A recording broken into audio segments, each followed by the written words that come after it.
Welcome to Katy on the Farm. Today, we're on Blythe Island in Georgia at Potlicker Farms, where we're going to talk to the operator, Samuel McPherson, about the vegetables that he's growing for Georgia Sea Grill. My name is Samuel McPherson, and I'm the farmer here at Potlicker Farm on Blythe Island. We are a 7-acre property that we farm about 2 acres right now. We're certified naturally grown, and we grow staples of the low country like red peas and okra. We're also trying to grow new things like horseradish and turmeric. We hope to bring our wares and all of our produce to different restaurants and markets in the low country areas so that we can provide clean and sustainable options for people that are eating.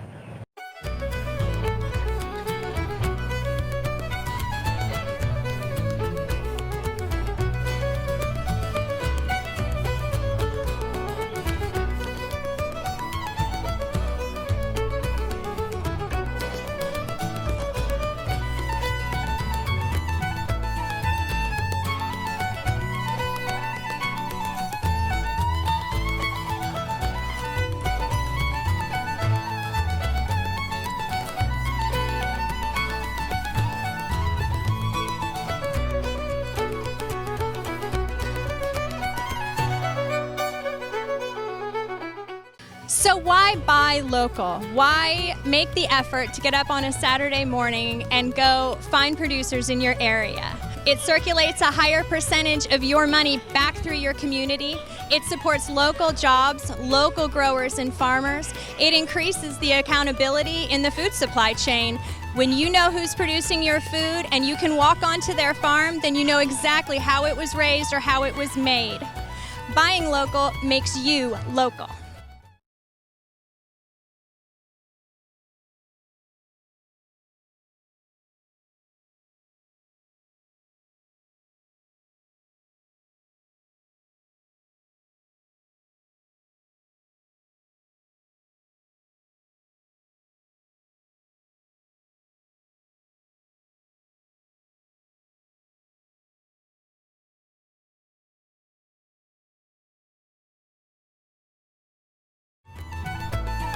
Welcome to Katy on the Farm. We're on Blythe Island in Georgia at Potlicker Farm, where we're going to meet Samuel McPherson and talk about the vegetables that he's growing for Georgia Sea Grill. Oh, and Samuel's coming now. How are you? Good morning. Katie. Nice to meet you. Yeah, thanks. Welcome to Potlicker. I appreciate that. It's nice to meet you too. Very We're nice to really meet you. excited to be here. And I know that this property has really changed, so we're excited to hear about it. What's happened out here? Well, we started this venture, Mr. Gallen and I, about a year ago, maybe a little over a year ago. He was actually the one to stumble on the property. We came out and it was pretty overgrown.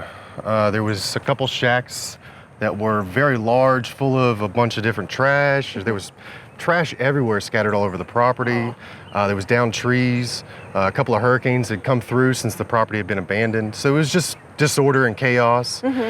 So we had to take that and try to make it into a market garden. That was his idea from the start.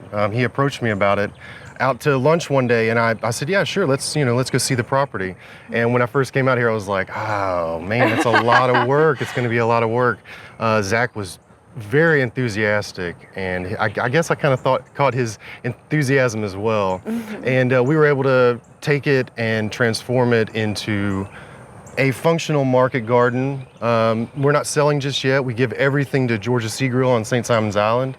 However, from kind of taking it from the ashes, and bringing it into something that's productive has been a big journey in just a year alone. It sounds like it. There's been quite the transformation out Yes, here in most definitely. just a year. So I'm really excited to see what you're doing. You want to tell us about this crop back here? Yeah, Let's for take a sure. look.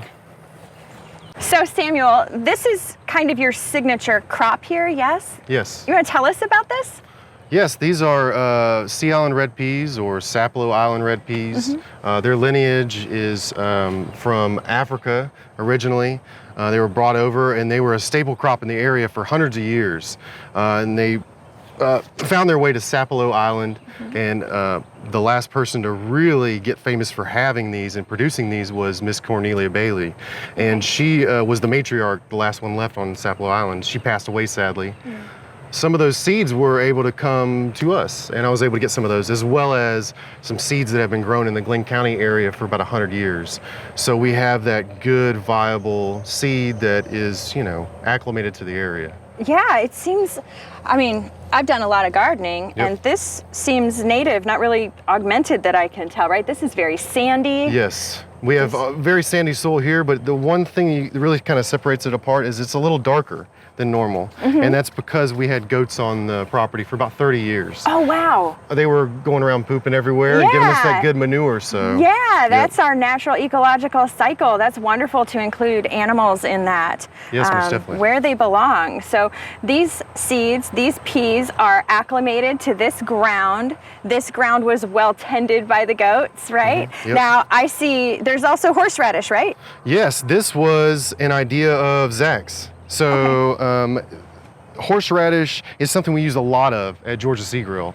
It goes in various different things, but especially things like tartar sauce or coleslaw. Cocktail sauce? Cocktail sauce. Yeah. You know, and so anyways, this horseradish is our first patch. We hope to get a lot of cuttings off of this for next year. Okay. So hopefully maybe in 2 years, this whole thing will be a horseradish patch. Oh, wow. Which it'll have that good nitrogen because the peas are already here. Absolutely. Some of it will be used by Georgia Sea Grill, but a lot of things that I'm doing in the first year are preparing for the next year.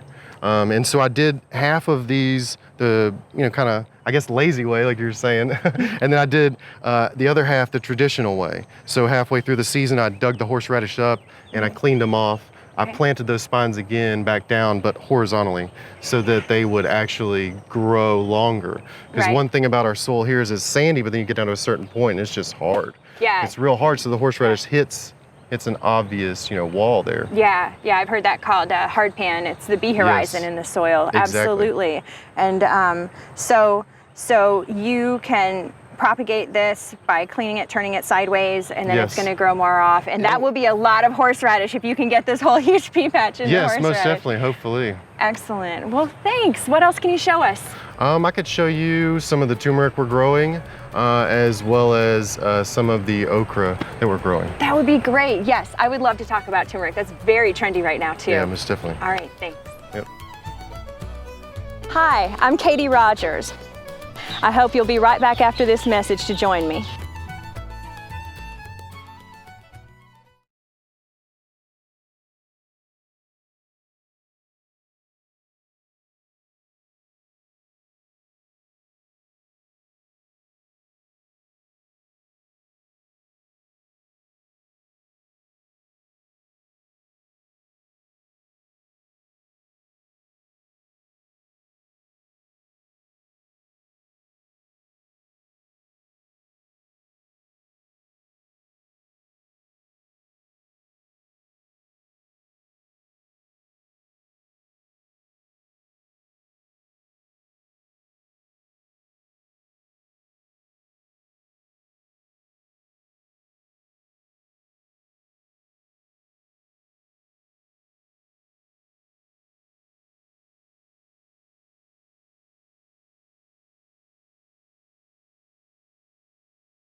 Now, Samuel, I see these really gorgeous blooms here. Tell us what I'm looking at. This is turmeric. This is turmeric. How cool is that? All right, so tell me about turmeric. Turmeric is usually a tropical plant, and usually it would grow in a jungle setting, you know, with a huge canopy and everything else. And the native plants, like we were talking before, I guess would not give it as much competition. And that's what it needs to thrive, really, is almost zero competition, so that its rhizome, its root structure, can actually grow out and finger into the dirt and stretch out as much as it wants. It's really good for Man, inflammation, for sure. I use it in smoothies. I'll take a whole tablespoon and use it.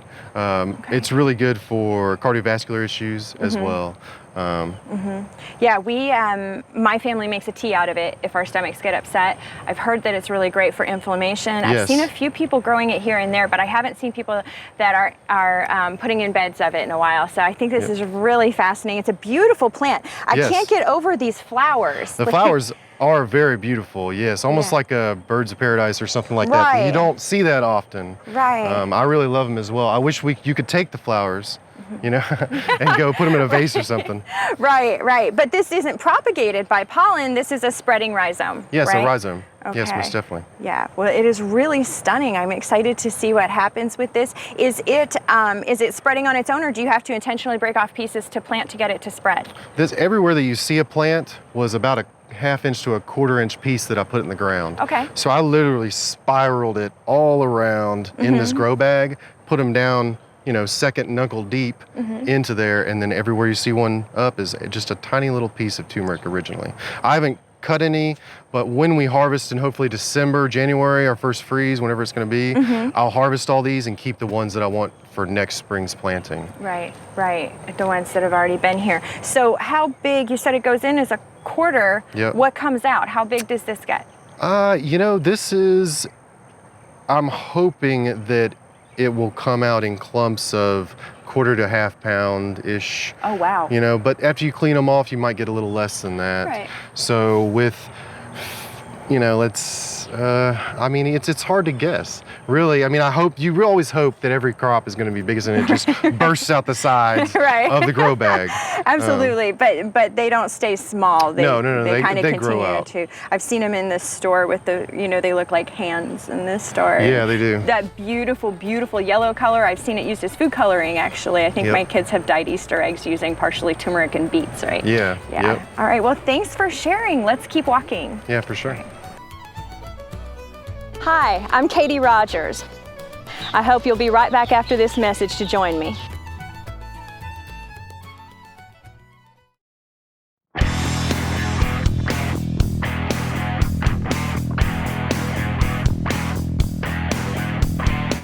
Backroad Sports Television Network, the location to find rural high school sports. Go to our website today at backroadsports.tv.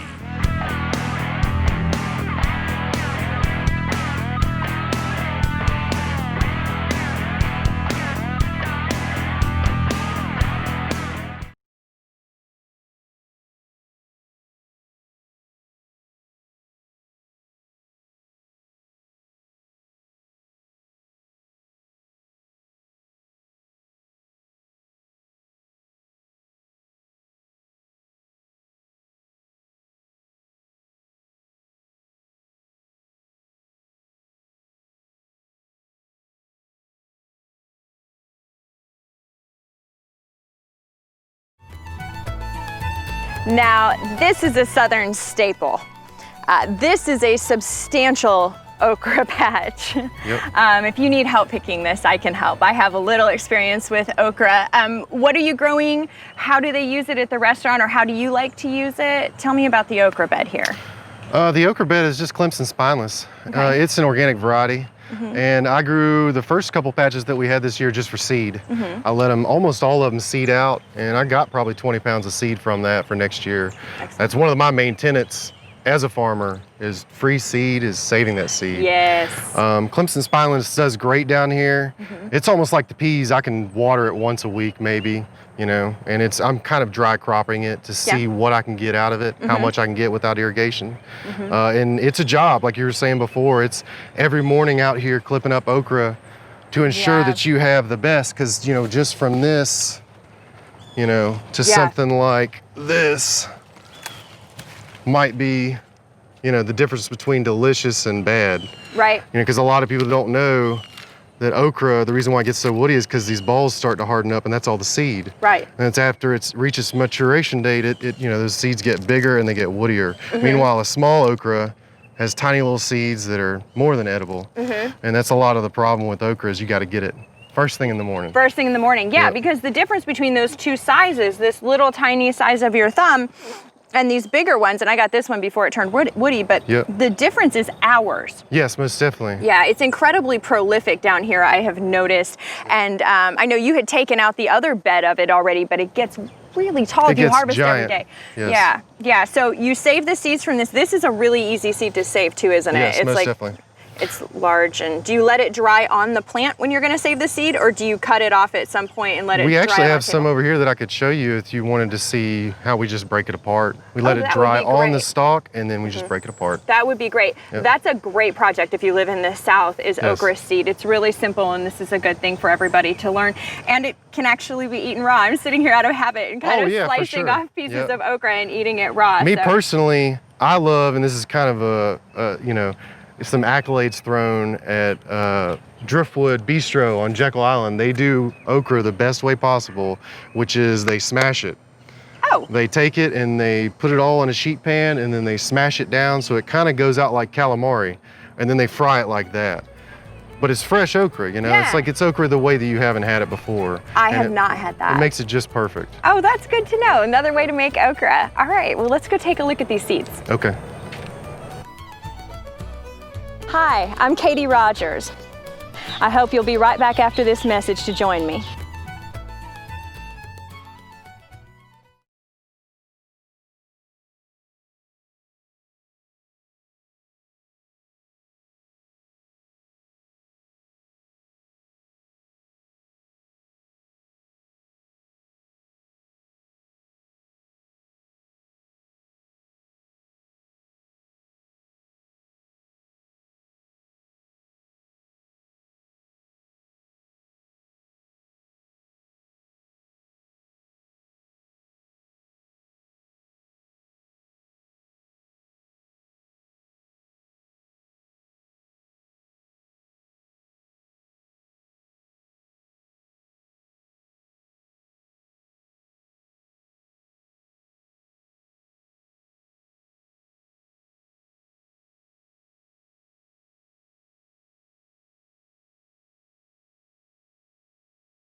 All right, so here's okra pods drying, yes? Yes. All right, and this is how we collect the seeds? This is how we ensure next crop for next year, spring planting. You're Okay. exactly right. This is how we save our seed.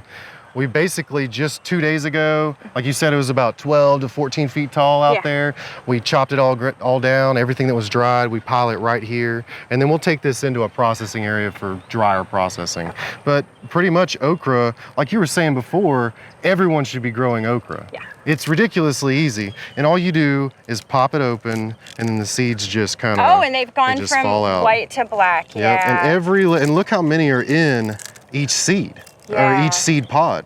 It's intense. Yeah. And then that's your saved seed. That's There's 50 nothing else plants. required. Yep. Yeah, that's 50 plants in a pod. Yep. And it loves the ground down here, and it can take the heat. Yes, most Yay! definitely. It can take the exactly. heat. Yep. All right, so these are special. Yeah. How about this? Because this smells amazing, but I see this is this is a type of basil, yeah? Yes, this is a type of purple basil called Genovese, and it's delicious, and it smells very aromatic, and it makes some of the best meatballs you're ever gonna have. That's a pro tip right there, is purple basil, better meatballs. And so all you do is kind of take this strand and, just pluck them all off of it, and then this is actually your seed pod. A lot of people think this is the seed, but actually inside is a tiny little black seed. So what you have to do is let this dry and then separate it further. You can plant this in the ground, but you won't have as good of a germination rate. As if you've taken the pod off of the seed. Yeah, and they are really exactly. tiny seeds. Super tiny. All right, you can just let them dry on the plant, yeah? That's exactly what we do. Okay. And if a restaurant wants one, we come in, I'll take off all the seeds and pull the plant right out of the ground and give them a live plant so they can just pick off it as they want to. Oh, that's lovely. So here's my tip, and you might already know this, but the flowers themselves on basil are edible and delicious. And a dear friend of mine taught me that here in the South, when the peaches come in, you should let your basil go to seed and sprinkle fresh peaches with basil flowers. That and does it's sound good. amazing. Yeah, Yep. so I highly recommend that, and it'll look so cute when you're entertaining, right? And the kids might really enjoy that. So that's a good intro to some edible flowers. And there's more pretty over here. Okay, I've grown these. Tell me, what are we growing here? Those are Chinese long beans. I guess They're long. in Asia they just call them long beans, because I remember traveling around having these in places like Japan and Singapore. Right. And they would just be cut up and stir fried really simply. But you can also eat them raw. They get tossed in like a raw salad. They're delicious like that. Of course, you can just eat them straight off the plant. And they contain the enzyme that makes them purple. It kind of is escaping me at the moment, but the enzyme that makes them purple is supposed to be really good for you, Right. and especially good for your digestive system. Right, and when you cook them, they're actually mostly green inside. Yes. And when you cook them, they turn green. They Is that right? will keep their color to a point. Okay. If you boil the heck out of them, they're going to turn, kind of weird color, maybe a grayish color, but they will keep their color as long as you parboil them. Yeah. Okay. All right. Well, they're very, very pretty, and they're very prolific. This is another thing you're going to pick like every day, right? Yes, most definitely. Until Yep. we're looking for The seeds. Yep. Yeah, those are huge. I will take the biggest ones, and that's Yeah. also what we look for. After 2 years of growing, after 3 years of growing, 4 years of growing, you will have bigger seeds, you have longer seeds, because you've slowly but surely taken the biggest and the longest seed pods. With these, I don't let them dry in the actual pod though. Okay. I will split them and take them out. I will split them and take them out because their pod is so thick, and it's just really thick. Yeah, it's just full, and it's very wet on the inside. And so I'll take it out and take these tiny little, and these are delicious if you would like. I'll take these tiny little guys out, and then I'll dry those individually. Because if not, I've kept them in here before. Yeah, I've kept them in here before, and they will rot for sure. Okay, that makes sense. It's got that thick outside holding a lot of moisture. It'll allow it to rot. Well, that's fascinating. Very, very prolific, very pretty and easy thing to grow down here. Big fan myself. And then we've got all kinds of hot peppers growing next door. Again, a great native crop. Thanks so much. All right, now there's tarps over here. Let's take a walk. Tell me what you're doing with the tarps. Okay. Hi, I'm Katy Rogers. I hope you'll be right back after this message to join me. So why buy local? Why make the effort to get up on a Saturday morning and go find producers in your area? It circulates a higher percentage of your money back through your community. It supports local jobs, local growers and farmers. It increases the accountability in the food supply chain. When you know who's producing your food and you can walk onto their farm, then you know exactly how it was raised or how it was made. Buying local makes you local.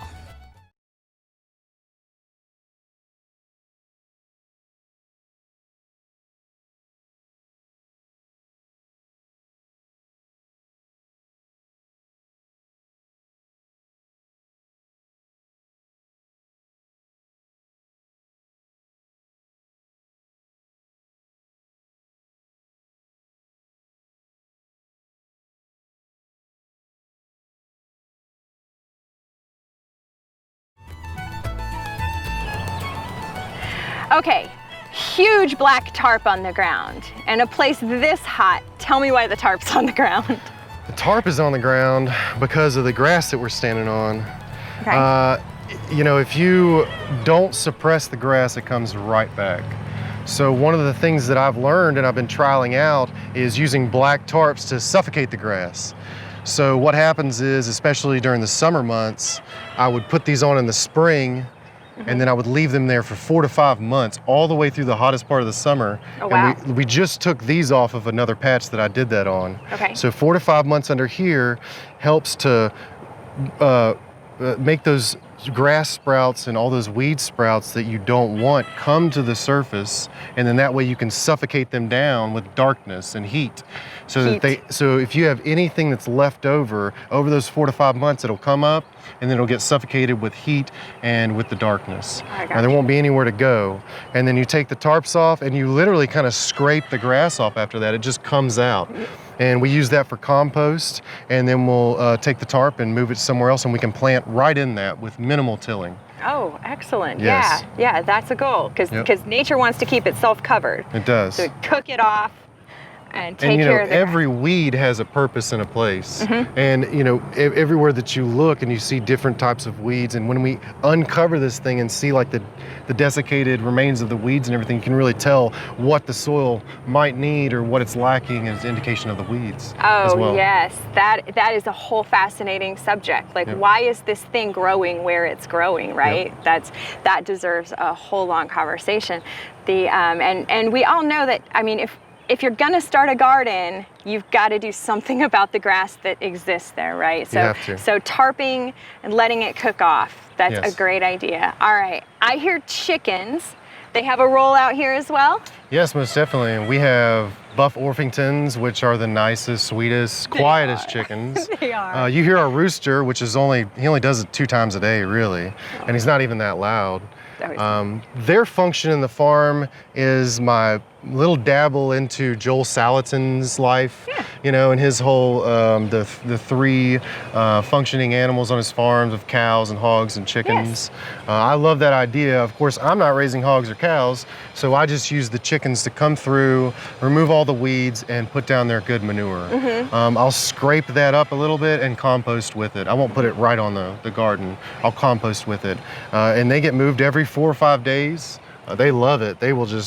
They'll eat grass down to the ground. Oh yeah, yeah, they will, and turn things up. They and will pick through the bugs and aerate the soil. Yes, so they're not in a fixed thing, but they're also not loose. They're in a mobile pen and coop. A mobile pen and coop, yep. And this was a very minimal design that was very cheap. I'm about that as well. A lot in the farm, or on the farm rather, is as cheap as possible, but functional. I try to save money where I can. Right, absolutely. It's wonderful to see the things that we can repurpose and use and kind of be innovative in our own spaces when we're growing. I really thrive on that myself. So if this is a tarp, these are not tarps. Are these row covers back here? Yes, this is a type of row cover. It's Agribon. Agribon, all yes, right. most definitely. This is more for me for insect pressure. Okay. Yes, because you know, in the summer and late summer, it's very hard to grow anything that's a green, anything that's a soft body, you know, squash, anything cucumbers, melons, all of them get just devastated. In fact, we've experienced a lot of that devastation. So what is under the tarps now is we have some snap peas that just went in that will be under there for another month or so, and then maybe we'll start to let them out and put a trellis up for them. And then we also have some greens in the background that are sprouting up. Those were all planted about a week ago, and they're just now starting to come to the surface. Mustards and turnips, maybe some radishes mixed in as well. Wonderful. All right.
Thank you for joining me today here on Blythe Island at Potlicker Farms for a conversation with Samuel McPherson about their certified naturally grown and biodiverse farming operation and market garden that's supplying Georgia Sea Grill. I hope that you learned some things and enjoyed the conversation and have something that you can apply to your own garden or homestead or eating habits. And join us again next time here on Katy on the Farm.